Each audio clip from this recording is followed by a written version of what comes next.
आदरणीय बुजुर्गों, भाइयों और बहनों, आज मैं आपको जो मुख के अंदर जो रोग होते हैं, ज्योतिष से उनका क्या संबंध है, वो मैं आपको बताने जा रहा हूँ कि वो रोग क्यों होते हैं और कैसे ठीक होते हैं।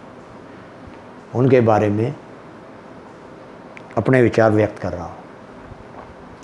जो हमारा ज्योतिष के अंदर दूसरा भाव है वो मुख का घोतक है।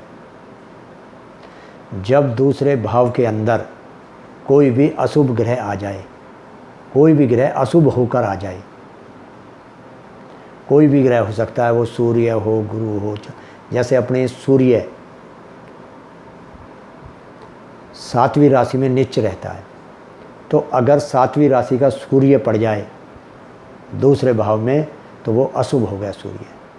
गुरु 10वीं राशि में नीच रहता है, 10वीं राशि का गुरु अगर वहाँ पर पड़ जाए आगे दूसरे भाव में तो अशुभ हो जाता है। इसी तरह दूसरे भाव का जो स्वामी है कहीं भी है, 6, 8, 12 में पड़ जाए या किसी भी कोई भी ग्रह उसको किसी भी तरह से अशुभ कर रहा है, दृष्टि से, युति से, कैसे भी, तो समझो कि उसका दूसरा भाव खराब हो रहा है और उसके अंदर मुख के अंदर रोग हो।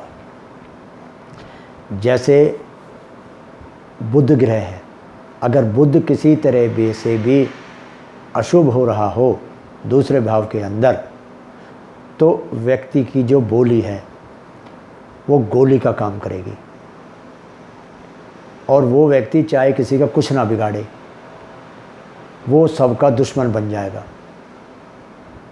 ऑफिस के अंदर अगर ऑफिसर से कुछ बोल दिया तो मिसबिहेव की वजह से नौकरी से भी जा सकती है। रिश्तेदारों से बोल दिया तो रिश्तेदारी टूट जाएगी। घर में बोल दिया तो घर में भी संबंध उसके बिगड़ जाएंगे।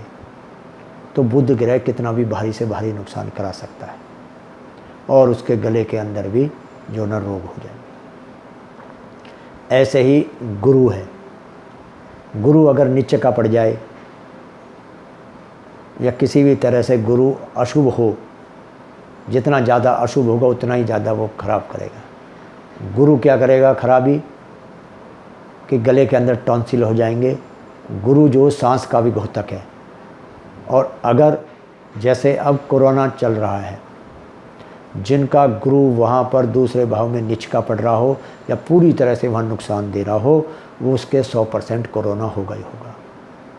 या किसी का गोचर के हिसाब से भी गुरु आ रहा हो तो यह वो अपना इलाज करा दे और बच के रहे। इसी प्रकार चंद्र और केतु हैं, और चंद्र केतु आ जाएं तो दांतों के अंदर कीड़े लगा देंगे, पारियां लगा देंगे और वहाँ रोग पैदा कर देंगे। और अगर आदमी के दांत टूट जाते हैं तो व्यक्ति जो है ना 10 साल उम्र से बड़ा लगने लगता है।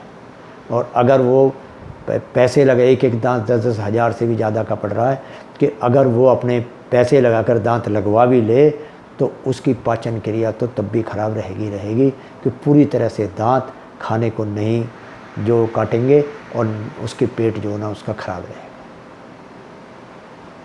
ऐसे ही चंद्र केतु हो गए, बुध हो गया, गुरु हो गया। समझो शनि और राहु, शनि है राहु जो ना घाव पैदा करते हैं मुख के अंदर। अगर घाव पैदा करें और वो घाव इतने आराम से ठीक नहीं होंगे क्योंकि दोनों ग्रह की गति बहुत कम है।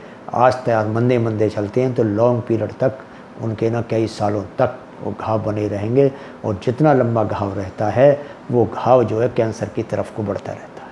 तो मुख के अंदर जो ना कैंसर भी हो सकता है या होने की संभावना पूरी बनी रहती है।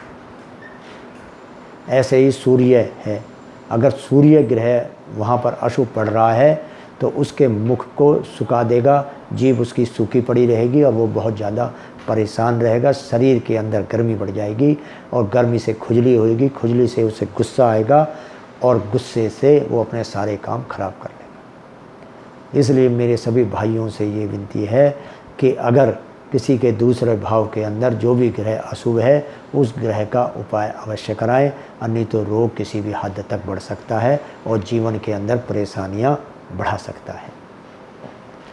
अब आई उपाय की बात। उपाय, पहले तो उपाय यह है कि जो ग्रह हो उसके मंदिर में जाए, उस ग्रह के मंत्रों का जाप करें। और बाकी जो मेन उपाय हैं वो तो जन्मपत्री देखकर ही बताए जाते हैं, किस राशि में कौन सा ग्रह किस भाव में बैठा है और उसका क्या क्या उपाय होगा। ये मैंने आपको उन ग्रहों की बता दी। और अपने आप उन ग्रहों का असर कब होगा कि जब वो ग्रह उस राशि को छोड़कर दूसरी राशि में गोचर के हिसाब से चले जाएंगे, उनकी जो दशाएं हैं वो आगे बदल जाएंगी, तब जाकर उस ग्रह का उपाय हो जाएगा।